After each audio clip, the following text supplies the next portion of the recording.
Hey everybody, Nikki here with Organic Body Sculpting, and we are on day 29 of our 30-day cleanse. I hope you've been doing well and that you've been feeling rejuvenated and more balanced with our cleanses. Today I want to talk to you about the importance of massage and bath oils for yourself. And I use a particular blend of oils, particularly created by someone named Valerie Bennis.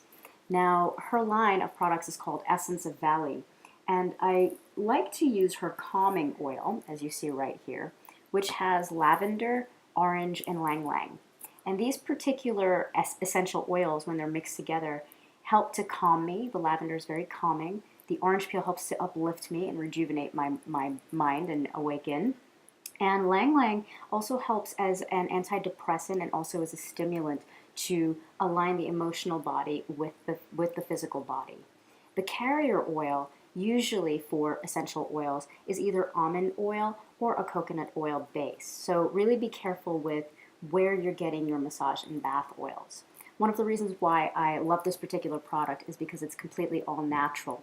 And as we're detoxing our organs and our blood, it's also important to make sure that what you're putting on your body transdermally is also very natural and not laced with chemicals. When you're using products like massage oils, bath oils, any of those, you want to make sure that you are using something that is completely natural for your body and is going to help relax you as well as stimulate your well-being. The great thing about detox is that it's not only about cleansing out the toxins from your body, but detoxing also makes you aware of what you need to add to your lifestyle. Using something like massage oils, bath oils, essential oils in general, really does help to rejuvenate the spirit, align the mind, align the body, allow for you to de-stress, particularly if you live in urban areas or if your work is very stressful.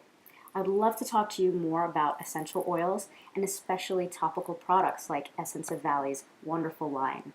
So send me an email at obs@organicbodysculpting.com, and I would love to hear from you. Be sure to subscribe and check back tomorrow for our last and final day. Take care.